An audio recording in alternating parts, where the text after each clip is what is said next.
Hey you guys, it's Peter and welcome to my channel. Peter likes books, and this might be, maybe not, but it could be the very last book vlog of 2020. But I wanted to come on here and talk about some things today, some things I'm very excited to talk about. I'm sitting in the parking lot of the post office because I just went inside to pick up some packages, and when I was putting them in the back seat, I realized I found my leftover risotto from this restaurant Capri that we went to the other night. If you watched my vlog, you saw that we went out to dinner with our good friends, our good GDs, Melissa and Jason, and then we went to go see these Christmas lights at this place called Newfields. And I only ate like a little bit of my risotto. I had this like mushroom risotto that was delicious because I was like, oh, this will be a special treat that I can have when I get home, and I had completely forgotten about it. And so anyway, now I'll never have it because it's been a couple days and I don't think it's very good having sat in the car all this time. So anyway, I wanted to get on here and I wanted to talk about, people are getting ready to walk by my car, so hold on, let me try to block them out. Oh, I guess they went this way. But anyway, I wanted to talk about some of the books that I have read the last couple days because you guys, I have been like powerhousing through books, okay? And one of the books that I finished was this book called Beautiful. It's a graphic novel. I actually probably should move because there's like people walking up. I'm literally right in front. So let me move over here so that everybody doesn't have to. We'll move over here. Got my coffee. Cheers. Okay. I got this book, this graphic novel called Beautiful, and I honestly thought that it was like for elementary school kids when I ordered it online. It was recommended to me through Amazon, like from the, I think it was because of the Alice Oseman books that the Heartstopper graphic novels that I read, which were fantastic, obviously. I've talked about that enough. But this was recommended to me. The book was called, hold on just a second. Well, the book was called Beautiful, but I'm going to tell you who it was by, if it ever pulls up. Do you guys ever think that Goodreads is like really slow? It always takes forever to look it up. And the other thing that drives me crazy is that when you search a book at the beginning, like I have to search it twice. Does that ever happen to anybody else? Okay, so it's called Beautiful, A Girl's Trip Through the Looking Glass by Marie DeBreo. And there's 3 books in the series, and I bought all 3 of them on Amazon, and I have all of them at home. I really thought it would be like elementary school, whatever, and that it would be really cheesy. And it's totally not. I ended up giving it 4 out of 5 stars. It was really impressive. And it was about this girl, and she is, now somebody's walking to their car over there. And I'm like, I'm trying not to have people in my video. But anyway, and she's just always really down on herself about her looks. She always says that she has frizzy hair, and she talks about her weight a lot. And it's really about fighting this inner voice that we have, and trying to find like that small inner voice that we have that is more gentle and kind to us. It was really, really well done. The main character, I don't know why I can't think of her name. I think it's her, okay, the main character's name is Lily, and her best friend's name is Zeta, and then her boyfriend's name is Tag, and she has a crush on this guy named Jake. Anyway, who, funny enough, now that I'm looking back on it, Jake kind of looks like Jake from 16 Candles. But anyway, it was really, really well done, you guys. I would highly, highly recommend it. Hold on a second here. I'll see if I can pull up the picture so you guys can see what it looks like on, like I said, Goodreads is so slow. But it wasn't at all for like, here it is. It's really pretty. It's like beautiful, and it has this girl on the front of it. It was like $10.99 on Amazon, and I have the other 2 as well. But it wasn't what I expected at all. It wasn't like cheesy. It wasn't like, the characters in it were like in high school, or maybe even after high school. I think they were supposed to be in high school, but it seemed to me more like they were like in college. I don't know. So I finished that book. Hold on a second. I'm trying to get all my stuff ready here. So I finished that book. Then I've been reading shorter books because I've been trying to get to my goal of 100. Then I read The Getaway by Greerhendricks, which she's the one that wrote it. I think she and her friend both wrote this book. Greerhendricks and Sarah Buchanan. Oh, and then Emily Bauer is the narrator. It's an Audible original. It was like only like 2 hours and something, 2.5 hours or something. But it was, she's the one that wrote The Wife Between Us or whatever, which I read like in the spring, and I did not love it. It wasn't horrible, but I didn't love it. So this book was so interesting to me. It was about this woman, and she works for some like candidates campaign who like ends up losing, and she lives in Washington DC, and so she wants to go do this like yoga retreat and go away to this like house in the country. And so she gets there, and she very quickly, it's a suspense like thriller. I honestly, like, you guys, it's getting really bad reviews, and I will tell you, it's very quick. Everything that happens very quick in the book. But it is the most, like, anxiety-driven book through the course of 2.5 hours. I was completely worn out with this book. Was it well written? No. Was the story well told? No. Was it predictable? Kind of. But it was, like, really, like, it was like watching a tense movie, if that makes sense. Like, I was, like, on the edge of my seat the entire time. Honestly. I really did. I went into it thinking it was going to be horrible, and it really wasn't as bad as I thought it was. No, it wasn't great, but I ended up giving it 3 stars. And then I listened to Streetcar Named Desire by Tennessee Williams. I think I bought it, or it was like an Audible included or something, because this is not something that I would typically buy. Although I don't know that I've ever seen a Tennessee Williams play or play turned into a movie. And I actually have like done some research on Tennessee Williams, which is interesting because Tennessee Williams, wrote, there was a documentary that I saw about Candy Darling, who was part of the whole like Andy Warhol factory group and Studio 54 group and things like that. And Tennessee Williams actually wrote an entire play just for Candy Darling. And that was a big part of this documentary that I watched. And Tennessee Williams became kind of infatuated with, I think it's Candy Darling, became kind of infatuated with Candy Darling. So, it was interesting to read this book, knowing some things about Tennessee Williams, that he writes these horribly tragic plays. You guys, it was out there. I was not expecting it. The version I listened to is the version that's on Audible, and it's with Carla Gugliani, or Gugliani, or whatever her name is, who, by the way, happened to be in one of my favorite Christmas movies, like my top 2 favorite Christmas movies, which one is Smoky Mountain Christmas with Dolly Parton, but she's in the other one, Carla Gugliani or whatever. She was in like she actually was in The Haunting of Hill House, and the newest one that just came out that I watched when I was in Florida. What was that? Why can't I remember that one? Do you guys, The Haunting of something Manor? It's like based on The Turn of the Screw, which I also downloaded, but I hold on, now this is gonna drive me crazy. The Haunting of Bly Manor. She was also in The Haunting of Bly Manor. She played the mom in The Haunting of Hill House. But anyway, I don't know who she plays in this, but you guys, the acting on this Audible version of it was unbelievable. It was literally like it was theater. I mean, I couldn't believe it. I thought it was just going to be like a reading of it. It was unbelievable. And there was like sounds in the background of like the street outside and stuff. But it was hard to listen to. That was a hard audiobook to listen to. So, The Streetcar Named Desire. Then I gave it 3 stars just because it was a lot and I just was really not in the mood for it. Then I listened to Winnie the Pooh, the first book by A.A. Milne. I am not like a huge Winnie the Pooh fan. I honestly have had friends of mine who are like huge Winnie the Pooh fans and have like read all the books, do the collectibles, wear the sweatshirts. They love like, you know, Winnie Pooh and the, you know, is it Winnie the Pooh and the Art of Zen or whatever? Like, they love all of those, like, books about, you know, the lessons of Winnie the Pooh. So I thought, well, since I don't really know, I must have watched the cartoon, like, years ago, because some of the things in some of the stories were familiar to me. Like, when they try to go, he and Piglet try to catch what is, I was going to say a Hufflepuff, that's not, you know what I'm talking about? They try to catch this creature, and then, like, Pooh getting his head stuck in the honey jar, and honey spelled H-U-N-N-Y. I mean, there were a lot of things that I knew about it.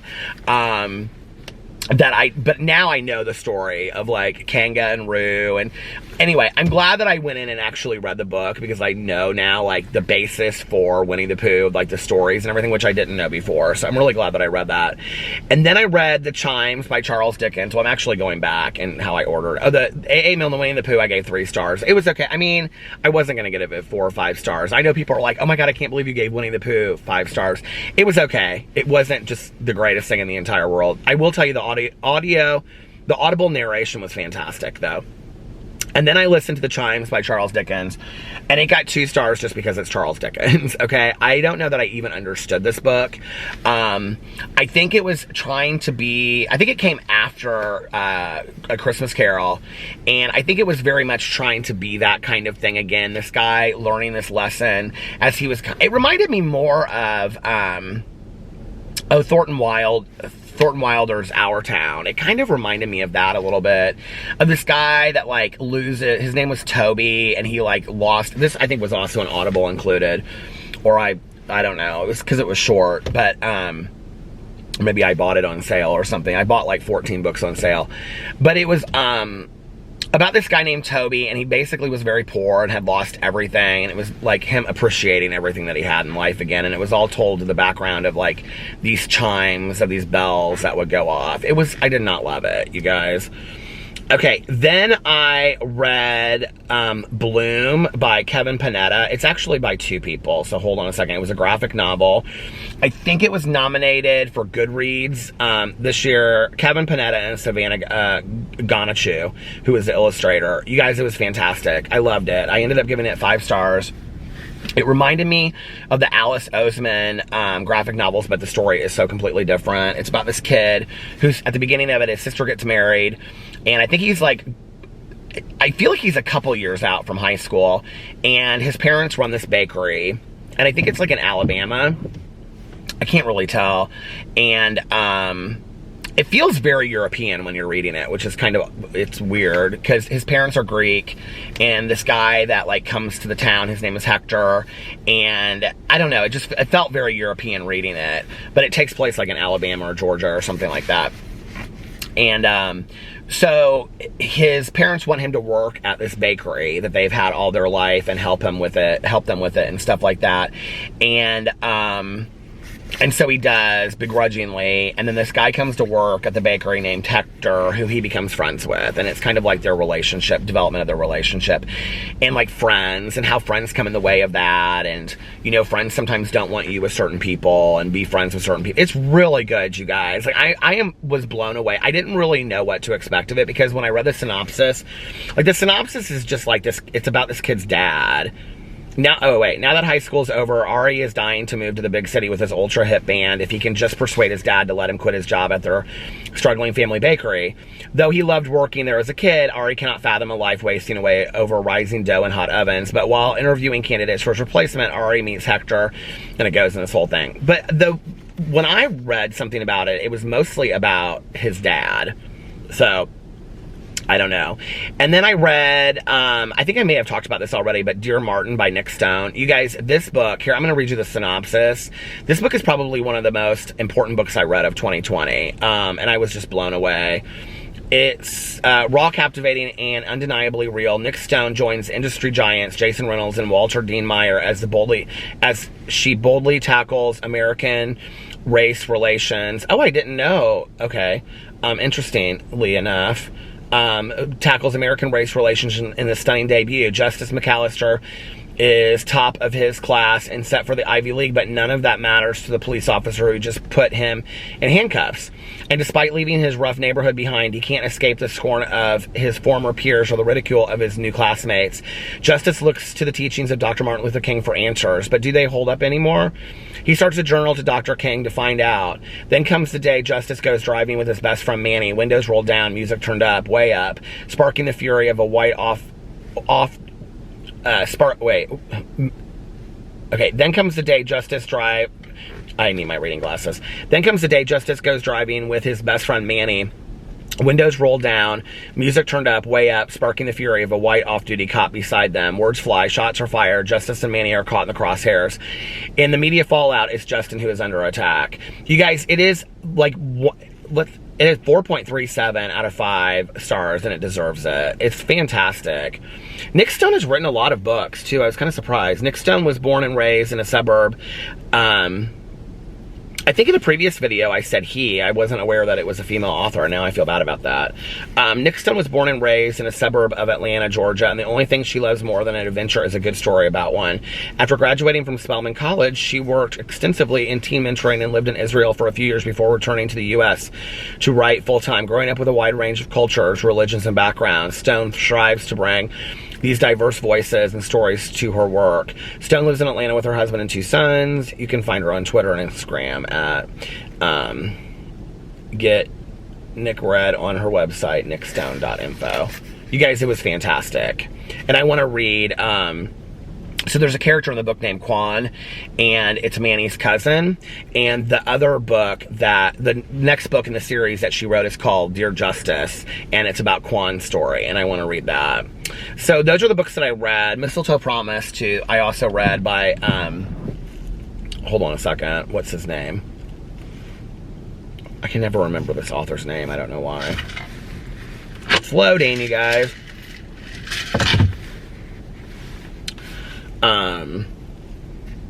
Richard Paul Evans. You guys, I was bawling at the end of this book. It was a Christmas book, and I was totally bawling, and I finished it on the day after Christmas, I think. Yeah, the 26th. It was so good. So now, I'm currently at home. I'm reading The Lumberjanes, which is a graphic novel that I really don't love, but I'm pushing myself through it. And I'm listening to, I can never pronounce this guy's name, even though this is the second book of his I read. The first book I read was called The Spy, and this is the second book, Paola Coelho, and it's The Alchemist, which everybody has recommended to me. You guys, it is really, really good. The audible narration, it's short, it's 4 hours and something, but I think right at 4 hours. It is really, really good. The audible narration is fantastic. It's basically very much like the Celestine Prophecy that I read by James Redfield. It's this self-help kind of motivational, inspirational book that is told within the confines of kind of like an adventure. And it's about this kid named Santiago that has this dream of this treasure in the pyramids in Egypt. And so his dream is to go, I think when he starts out, he's living in Spain. Maybe I'm wrong, I don't know. But it's about him going to Egypt, and he has this like girl that he likes who's the daughter of a merchant, and he's like a shepherd when it starts, and it's about him learning all his life lessons. Because I'm honestly just like mesmerized by this book as I listen to it. Like, it's so beautifully told. I just like, and I love his writing anyway. The Spy, why can't I think of hold on, I should just look up since I have it right there. The Spy is, it's about the famous, she was a famous spy. I think that was seen as a traitor, and she was executed. I read it, somebody bought it for me a couple years ago, and it was worn out. It was, maybe that's not who it's by. Oh, I guess it's not. Who is The Spy by that I read a couple years ago? It was somebody famous, too. Hold on a second. The Spy. Why do I always think that The Spy... See, this is what it does when you look up a book. It goes right to your library. I hate that. And then, of course... Oh, it just... But why is it not showing... I just went to his books and it doesn't show it on there. That's weird. Here it is. Yeah, I read it. Oh, it doesn't. I don't know. How do you know when you read it? Oh, let's see what the dates. I read it. Oh, September 30th of 2017. So it is about, in this new novel, Paola Coelho, best-selling author of The Alchemist and Adultery, brings to life one of his most enigmatic women, Matahari. Her only crime was to be an independent woman. You guys, that book was so good. I guess. I gave it 3.5 stars. Oh my god, but I remember it. Like, I remember it, like, really, like, having kind of a profound effect on me. I think maybe it was because it was short or something. Well, I still remember it to this day. Hold on, I got a notification. Who did I get a notification from? Chris is now your friend. Robin is now your friend. Eleanor is now your friend. Well, hello. Is Eleanor's picture? No, it can't be little Edie from Grey Gardens. I will die, because I'm like obsessed with little Edie now from Grey Gardens. No, it's not. Oh, she's pretty. Hi, Eleanor. How are you? I love that name, Eleanor, so much. It's one of my favorite names. Anyway, so that's what I'm reading. And should I tell you guys the good news? Since you waited till the very end to see the surprise, I'm currently at 98 books, and my goal is 100. You guys, I'm gonna make my goal of 100 books. I could start crying. I told my husband today, he knows how excited I am. I was like, babe, he was like, what? I was like, I am gonna start crying. I was like, I'm gonna make my goal of 100 books this year. And he was like, you are? He was like, you've been so excited. I go, I know, I've been pushing and pushing and pushing. And yes, I've read some shorter books. But the thing is, I was talking about this in my vlog last night. Had I not read these shorter books, like Dear Martin, like I picked those books specifically because they were shorter, right? But like The Mistletoe Promise I read because it was shorter. Oh my God, you guys, put me through it. I ugly cried. It was so good. And then Dear Martin was one of the most fantastic books I've ever read in my life, you know? I wouldn't have read it if I wasn't looking for a shorter book this year. The Alchemist is so good, you guys, you know? So, I don't know, like this goal for me to hit 100 books and to read some shorter books has really helped out, you know? Like me finding and reading some books that were fantastic. I can say that anyway, it doesn't matter, you know, but, I guess, like I said, I was going to say, I've read a Tennessee Williams book now. I've now read, you know, Winnie the Pooh, you know, I'm really happy that I actually did that and tried to read some shorter books to get to 100 books. So I'm going to finish The Alchemist today, and then I'm going to finish Lumberjanes today or tonight, and then, I'm also reading a book of poetry. It's these poems that, if you've seen them in my house, like during my vlog, the colorful ones, my mom and I used to collect them by Brian Andreas. He writes these poems called The Storyteller, and he does these artist drawings to it. And last night I found in the basement one of my books that I think my cousin gave it to me, and it's called Going Somewhere Soon, and it's just a list of all of the poems. It's like a book of poetry, and so it's shorter too, and so I was going to try to read that tonight, because I wanted to read it anyway. I forgot that I had it. I've had it forever, and I've never read it. So, I can't believe it. And then I think I'm going to end the year on a Jana DeLeon Misfortune book. I think that's a perfect way to end 2020, and I'll probably end up having read 101 books. Can you guys believe it? I'm like blown away. Anyway, I'm so excited. I love reading, and this has been my goal for so long, is to read 100 books. Anyway, I don't know why I'm getting so emotional about it. It's silly. But anyway, I love you guys so much, and I am going to do, I may come back tomorrow if I hit 100 books and do a little celebratory thing about it. But I'm going to do my best of 2020 and also my December wrap-up I'll be doing after the 1st of January. Because I wanted to see everything that I read, you know, in January. But I have to tell you, in December, I read like 20 books plus. I think I read like 25 or 30, somewhere between 20 and 30 books in December. The last time I counted it, it was like 17 books. And I was like, oh my God, and I probably read 6 or 7 since then. So anyway, how are you guys doing on your reading goal? Did you reach your reading goal this year? It doesn't really matter if it's 20 or 100 or 400, you know, it's whatever you want it to be, but did you reach it?